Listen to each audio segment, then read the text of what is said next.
चलिए दोस्तों, process costing के कॉन्सेप्ट को आगे बढ़ाते हैं और अब हम बात करेंगे एक नए कॉन्सेप्ट की।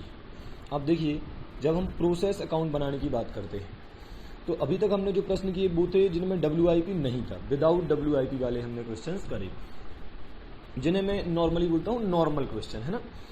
तो उनमें हमने क्या करा, प्रोसेस अकाउंट बनाया, process A account, B account, finish good account, ऐसा कुछ हमने करा, है ना। फिर नॉर्मल लॉस अकाउंट बनाना, एबनॉर्मल लॉस अकाउंट बनाना, एबनॉर्मल गेन अकाउंट बनाना, या फिर P&L अकाउंट बनाना, अपन ऐसा कुछ बोल सकते हैं। तो इतनी बातें अभी तक अपन ने देखा जाए तो पढ़ी हैं, ठीक बात है। अब इसके बाद बात आती है कि इसके अलावा और क्या संभव है। तो ऐसा भी हो सकता है कि एग्जाम में क्वेश्चन, या फिर अपनी ऐसा भी कभी हो जाए कि किसी एंटिटी में WIP बच जाए, और ऐसा होना बहुत ज़्यादा पॉसिबल है कि WIP का स्टॉक आपके पास हो। तो ये बिना WIP के था, WIP नहीं है यहाँ पर WIP है, मतलब पीरियड खत्म हो गया और अभी भी कुछ माल अधूरा पड़ा हुआ है। ऐसे कि इसमें क्वेश्चन को करने के दो तरीके हो सकते हैं, फीफो मेथड और वेटेड एवरेज मेथड, है ना। इसको अच्छा, WIP जब तक नहीं है तब तक ऐसा कुछ इशू आएगा ही नहीं। अब जब WIP आया तो कैसा इशू कैसे आएगा, इशू ऐसे आएगा कि जैसे मान लो कोई माल अधूरा पड़ा है, ठीक है, आज रात को हमने आज शाम को से अधूरा छोड़ दिया। अब अगले दिन जब हम काम स्टार्ट करेंगे तो पहले उस अधूरे को पूरा करेंगे।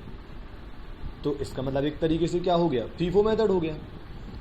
और वेटेड एवरेज मेथड क्या कहता है, वो तो सबको बराबर मानता है, पहले क्या नया क्या है वो सबको एक जैसे ही मानता है ना। हालांकि वेटेड एवरेज मेथड क्या है, फीफो मेथड क्या है, ये आपने पढ़ा भी है और एक बार मैं चर्चा करूंगा जब मैं इसको सॉल्व करवाऊंगा, है ना। अभी मैं डिटेल में नहीं जा रहा हूँ, अननेसेसरी हमारा इसी को समझाने में आधा घंटा लग जाएगा, जबकि एक क्वेश्चन करेंगे तो हमें आसानी से समझ में आ जाएगा।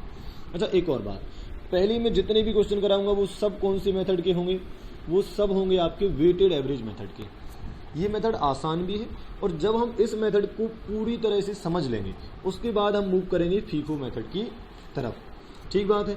तो कई चीज़ों को जब मैं वेटेड एवरेज मेथड पढ़ाऊंगा तो कुछ चीज़ों को इग्नोर करने की बात करूंगा कि जैसे इसका कोई यूज़ नहीं है अभी।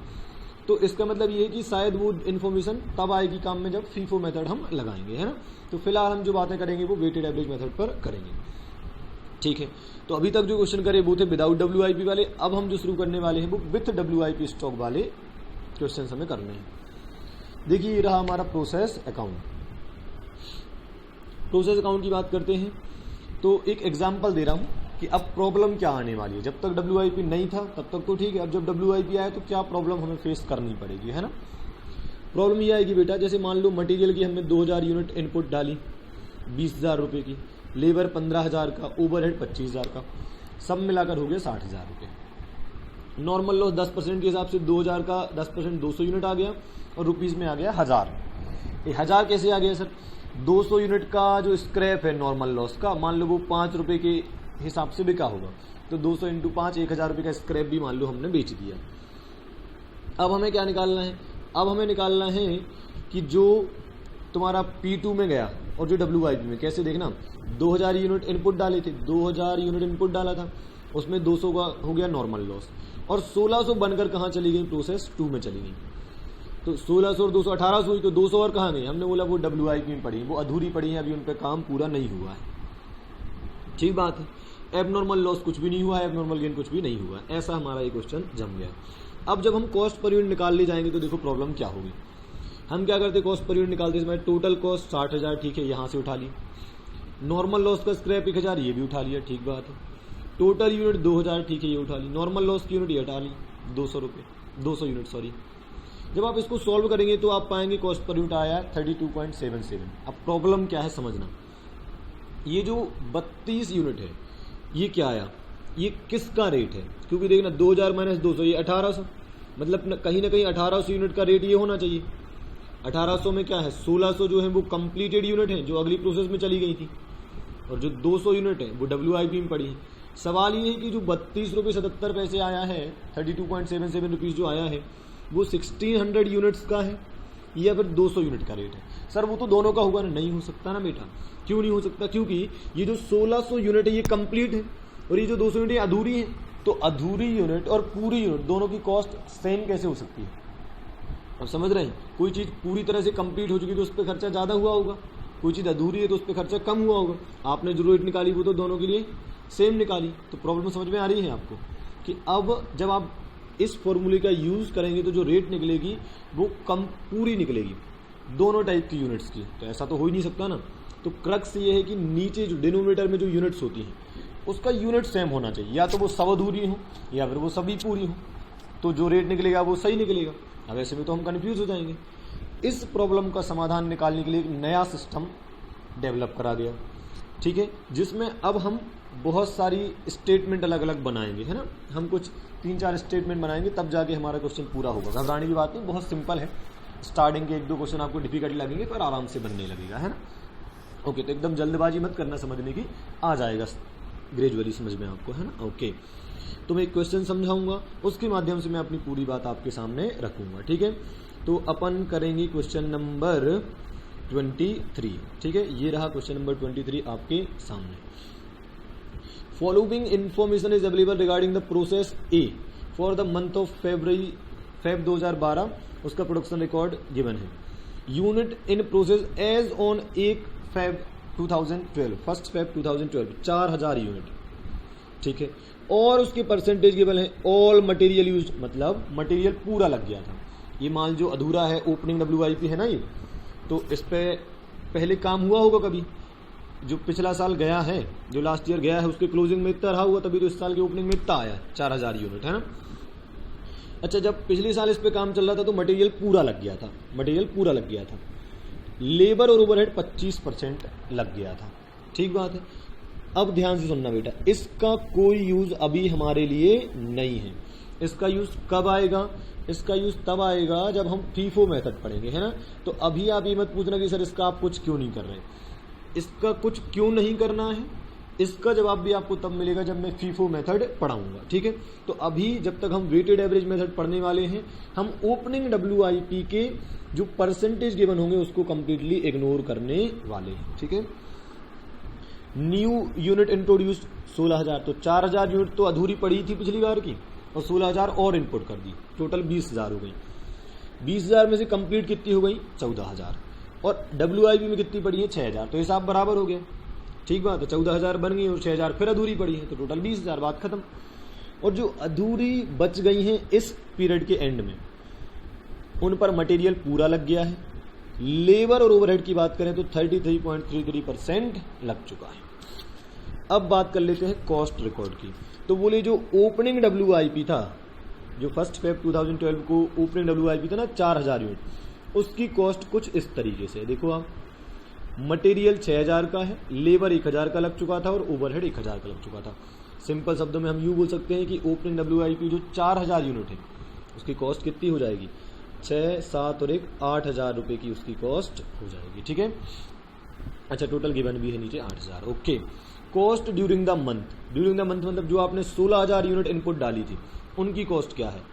तो मटेरियल जो है उसकी कॉस्ट थी 25600, अलग से जो लेबर लगेगा वो हो जाएगा 15000 का, इसके अलावा जो ओवरहेड लगेगा वो हो जाएगा 15000 का। टोटल मिलाकर जो खर्चा इस बार हुआ है वो है 55600 का, ठीक है। प्रिज्यूमिंग दैट एवरेज मेथड, मतलब यहाँ पर वेटेड एवरेज मेथड है इसका, है, ऑफ इन्वेंट्रीज यूज्ड, आपको क्या क्या बनाना है। उन्होंने आपको 4 स्टेटमेंट बनाने को बोले हैं। आप ये बिल्कुल मत सोचो कि 4 स्टेटमेंट बनाने हैं, एकदम नॉर्मल तरीके से हम करेंगे, ऑटोमेटिकली 4 स्टेटमेंट बन जाएंगे, आपको पता भी नहीं चलेगा, ठीक है। बस आपको सुनना बहुत ध्यान से। तो आ जाते हैं सॉल्यूशन पर, ठीक बात है। और सॉल्यूशन पर चलते हैं, क्वेश्चन भी यहाँ पर ओपन कर लेते हैं। ये रहा आपका क्वेश्चन और ये रहा आपका सॉल्यूशन, ठीक बात है। हमने बनाया प्रोसेस ए अकाउंट, ठीक है। ओपनिंग WIP की 4000 यूनिट थी, उसका पूरा अमाउंट 8000 रुपये हमने एक साथ लिख दिया। सर हम तो अलग अलग लिखेंगे, 6000 का मटेरियल, 1000 का लेबर, 1000 का ओवरहेड, अलग अलग क्या फ़र्क पड़ता है, ठीक है। पर नॉर्मली उससे कोई फ़र्क नहीं पड़ता, इसलिए क्या करते हैं हम ओपनिंग WIP की जो कॉस्ट है वो एक साथ लिख देते हैं। मटेरियल 16000 यूनिट लगाई इस बार और उसकी कॉस्ट थी 25600, लेबर लगाया 15000 का, ओवरहेड लगाया 15000 का। तो नई बात क्या देखी इस क्वेश्चन में कि भाई ओपनिंग WIP और आने लगा, ठीक है। अब चलते हैं क्रेडिट साइड में। तो 14000 यूनिट तो क्या हो गई हैं, बनकर आगे चली गई हैं, और जो 6000 है वो क्या है, अधूरी पड़ी है। तो टोटल हो गई 20000। अब हमें क्या करना है, इनका वैल्यूएशन करना है, मतलब ये दो अमाउंट हमें निकालने हैं देखा जाए तो। इन दो अमाउंट की सर्च करने के लिए हमें कुछ स्टेटमेंट बनाने पड़ेंगे, ठीक है। क्यों बनाने पड़ेंगे, हिंट में अभी याद दिला देता हूं। अपन ने अभी क्या बात करी थी, अगर अपन ऐसा कर दें कि एक काम करते हैं कि कॉस्ट पर यूनिट निकालना है तो 63,600 कॉस्ट है, total cost minus normal loss का scrap divide by total unit कितनी है 20,000, ठीक है। और नॉर्मल लॉस तो है ही नहीं, तो कुल मिलाकर अगर आप कॉस्ट ऐसे निकालोगे, कैसे निकालोगे, आप कहोगे 63,600, नॉर्मल लॉस का स्क्रैप 0, टोटल यूनिट 20,000 और नॉर्मल लॉस की यूनिट है ही नहीं। तो जब आप ऐसा करेंगे तो ऐसा करके जब कॉस्ट आप निकालोगे ना तो वो कॉस्ट पर यूनिट निकल तो जाएगी। सपोज वो आई 25, अब वो 25 किसकी मानोगे, जो आगे यूनिट ट्रांसफर हुई उसकी मानोगे या जो अधूरी पड़ी है उसकी मानोगे। हंस जाएंगे ना हम, सर दोनों की बराबर मान लो, नहीं है संभव। क्यों संभव नहीं है, क्योंकि ऐसा हो ही नहीं सकता कि अधूरी यूनिट और पूरी यूनिट दोनों की कॉस्ट पर यूनिट समान हो। ठीक बात है, उम्मीद करता हूं आपको ये बात समझ में आ गई होगी। ओके, अब हम बढ़ते हैं आगे। तो अल्टीमेटली आपको आपका उद्देश्य समझ में आ गया, आपको करना क्या है। हमारा लक्ष्य है इनकी जो वैल्यू है, मतलब जो यूनिट अगली प्रोसेस में गई है और जो WIP में, उनका कॉस्ट निकालना ही हमारा टारगेट है। और अभी तक जितने क्वेश्चन हमने करे हैं उन सब में भी तो यही टारगेट होता था, बस ये कि इस बार WIP साथ में है ना। ओके, सबसे पहला स्टेटमेंट जो हमें बनाना पड़ेगा, इक्विवेलेंट प्रोडक्शन का एक स्टेटमेंट तैयार करना पड़ेगा। सर ये कौन सा स्टेटमेंट है, क्यों पिक्चर में आए। देखो बेटा क्या है, पूरी प्रॉब्लम क्यों हो रही है कि कुछ अधूरी यूनिट आपको क्वेश्चन में गिवन है। अगर अधूरी यूनिट गिवन ना होती तो टेंशन ना होती, जैसे कि आज तक सारे क्वेश्चन करे उनमें नहीं हुई।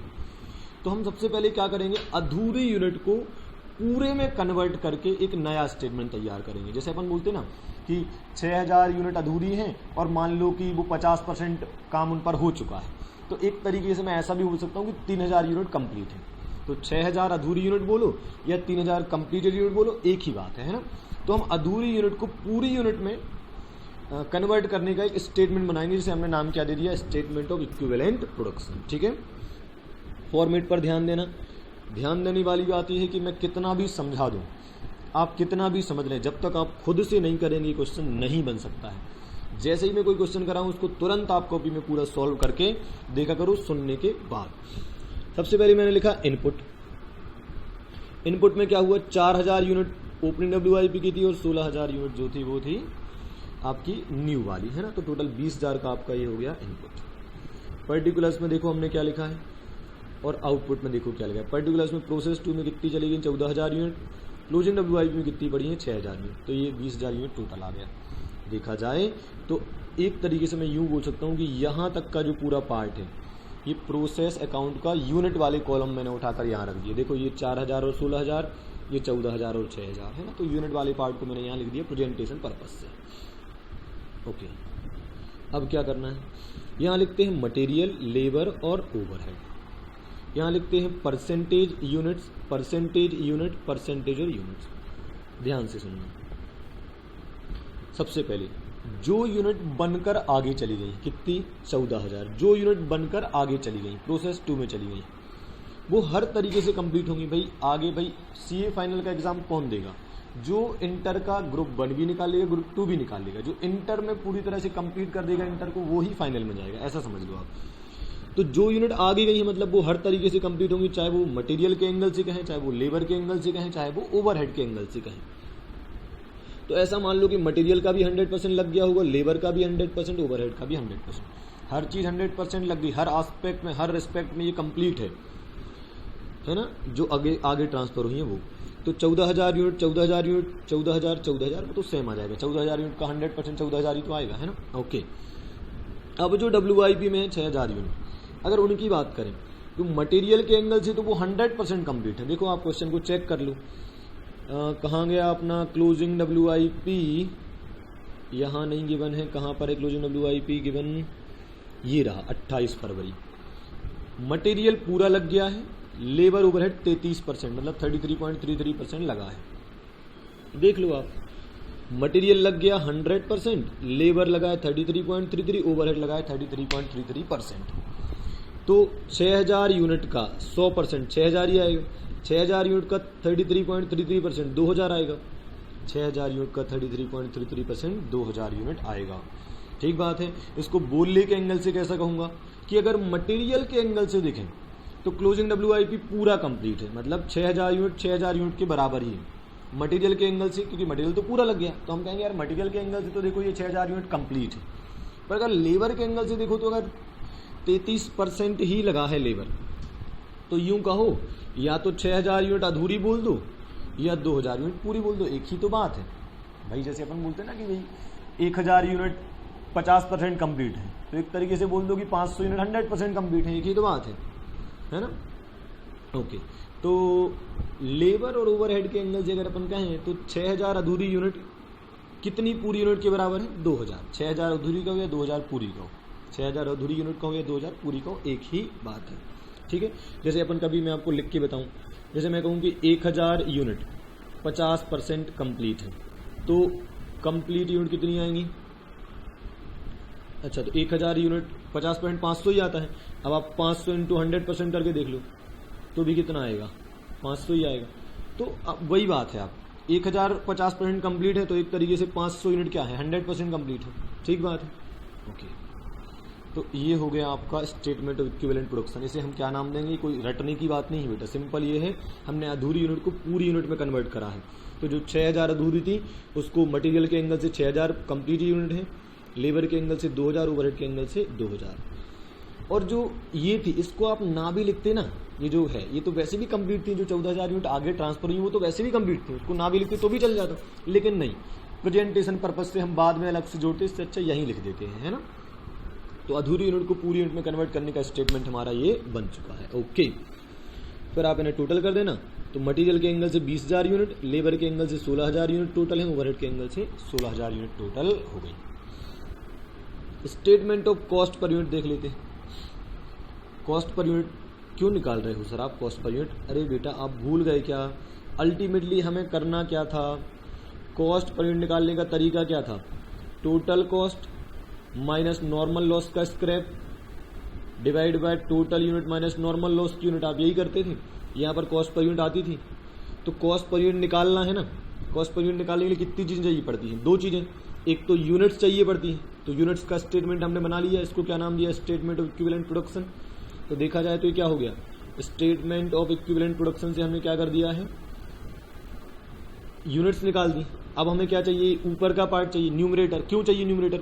न्यूमरेटर डिवाइड बाय डिनोमिनेटर करेंगे तो कॉस्ट पर यूनिट आ जाएगा ना।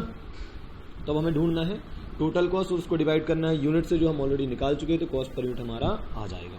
तो वही काम हम जो आज तक के क्वेश्चन में करते हैं वही अभी कर रहे हैं, बस करने का तरीका बदल गया है, ठीक बात है। ओके, अब बढ़ते हैं हम आगे, और आगे हम देखते हैं statement of cost per unit. Format रटना नहीं, आप सिंपल सोचो। यूनिट कितनी निकाली आपने? 3, मटेरियल की अलग, लेबर की अलग, ओवरहेड की अलग। तीनों की यूनिट अलग अलग निकाली, तो तीनों की कॉस्ट पर यूनिट भी अलग अलग निकलेगी, ठीक है। देखो कैसे, मटेरियल, लेबर, ओवरहेड, तीनों की कॉस्ट पर यूनिट अलग अलग निकाल ली है, तो हमने लिख दी 3। अब क्या करें? ओपनिंग WIP की कॉस्ट की बात कर लो। मटेरियल 6000 के बनता, लेबर 1000 के बनता, ओवरहेड 1000 के बनता, ठीक है। ये खर्चा हो गया अपना ओल्ड खर्चा, पुराना वाला खर्चा। नया खर्चा कितना लगा है? 25600 मटेरियल का, लेबर का 15000, ओवरहेड का 15000। इन सब खर्चों को क्या करो? ऐड कर दो, तो आ जाएगा 36600, 16000 और 16000। डिवाइड बाय कर दो यूनिट जो हमने ऊपर निकाली थी, देखो 20000, 16000, 16000, तो कॉस्ट पर यूनिट आ गया 1.58, 1 और 1। सर आप एक चीज भूल गए। नहीं भूला बेटा, नॉर्मल लॉस का स्क्रैप, ये माइनस, ये क्वेश्चन में गिवन नहीं है। अगर होता तो नॉर्मल लॉस के स्क्रैप को यहाँ से माइनस कर दिया जाता है। मतलब नॉर्मल लॉस के स्क्रैप को बहुत छोटा होने की वजह से केवल मटेरियल की कॉस्ट से एडजस्ट कर देता है। आप जितने भी क्वेश्चन करेंगे नॉर्मल लॉस का स्क्रैप यहाँ पर जरूर घटा कर दिखाएं, ना भी हो तो भी लिखा करो बार बार, ताकि दिमाग में सेट हो जाए। गलती से अगर आप ये लिखना भूल गए तो आंसर डिस्टर्ब हो जाएगा, है ना। ओके, तो कॉस्ट पर यूनिट आ गई अपनी 1.58 मटेरियल के एंगल से, लेबर की आ गई 1 और ओवरहेड की आ गई 1, टोटल हो गया 3.58। ओके, अब हमें क्या करना है? अब हमें करना है वैल्यूएशन। वैल्यूएशन करना है तो उसके स्टेटमेंट को नाम दिया जाता है statement of distribution of cost. Statement of distribution of cost, ठीक है। तो आपको याद है बेटा, मैंने बोला था कि ये 2 अमाउंट निकालना ही हमारा उद्देश्य है। इन्हीं 2 के लिए हम इतने सारे स्टेटमेंट बना रहे हैं। तो एक तरीके से जो 50-120 दिख रहा है, ये जो 13,480 दिख रहा है, इसका वर्किंग नोट जो होता है वो बनता है यहाँ पर 4th वाले स्टेटमेंट में, है। कैसे बनाएंगे? 2 चीज़ों का वैल्यूएशन करना है। एक तो ऑन यूनिट का जो प्रोसेस 2 में ट्रांसफर हुई है और एक वो जो WIP में है, ठीक है।